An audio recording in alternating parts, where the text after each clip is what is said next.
a little birdie told me it's time to go wild.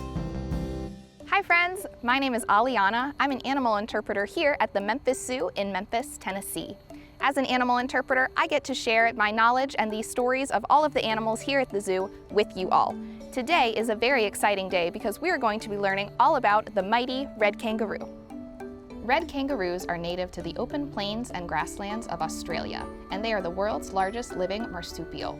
A marsupial is a mammal that has a pouch on its body where its babies will grow up.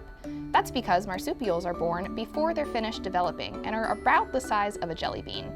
They will finish growing and nursing on mom's milk all in that pouch until they are ready to begin venturing out into the world. For a baby red kangaroo, that's about 8 months. A few other Australian marsupials include koalas and wallabies. Red kangaroos get their name because the males tend to have a distinct reddish-brown coat color. The females, however, tend to be more grayish-blue in color. Red kangaroos are herbivores, which means they primarily eat plant matter. Out in the wild in Australia, they would primarily be grazing on grasslands, shrubs, and leaves. Here at the zoo, they get a diet of specially made pellets just for them and lots of fresh hay. In order to help them survive, red kangaroos have several special adaptations. They have large, powerful hind legs to help them bound across the plains. They can cover up to 25 feet in a single leap and can reach speeds of over 35 miles per hour. In addition to those strong legs, red kangaroos have a long, muscular tail that helps them keep their balance. Aside from being some of the most recognizable and eye-catching features of red kangaroos, these adaptations are crucial for helping them get away from threats like predators or wildfires. Red kangaroos also have some tricks for keeping cool in the heat of Australia. They often spend the hottest part of the day resting or sleeping and wait until cooler hours like night or morning to graze and do other activities. They can also sweat and pant to help them expel heat. Another animal that pants to expel heat is a dog.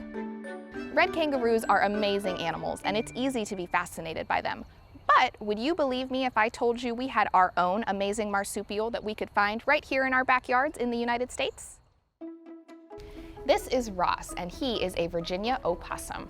Virginia opossums are widely distributed throughout the US, and they are marsupials just like red kangaroos. That means that female opossums have a pouch just like red kangaroos to rear their young in. However, Virginia opossums' pouches are vertical on their stomach rather than horizontal, because when they're climbing up in the trees, they are able to close that vertical pouch to make sure that their babies don't fall out.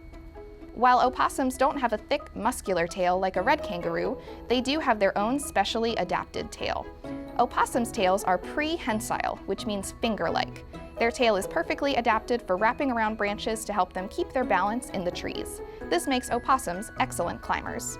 So, we may not have red kangaroos here in the US, but we have another marsupial that is just as fascinating that we can learn all about. Like we learned earlier, red kangaroos are herbivores, but Virginia opossums here are omnivores, which means that they eat both plant and animal matter. However, opossums will eat pretty much anything they can find, which means they can sometimes end up in situations that aren't very good for them. We can do something really easy to help out Virginia opossums, since they do live really close to us here in the United States, by making sure that 1, we dispose of our trash properly, and 2, we make sure that our trash can lids are nice and secure. Today, the Virginia opossum taught us that the ordinary can be extraordinary through the right lens. And while red kangaroos might not live in our backyards, there are still ways that we can help them. By visiting reputable zoos like the Memphis Zoo, you help support the conservation work and research that they do to help animals all over the world.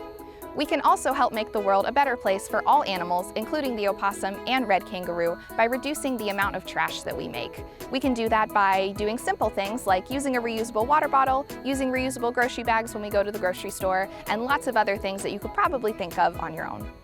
Well, friends, it looks like that's all the time that we have for today. But on behalf of myself, the red kangaroos, Virginia opossums, and all the animals and us here at the Memphis Zoo, I want to thank you guys for learning with us today. Bye!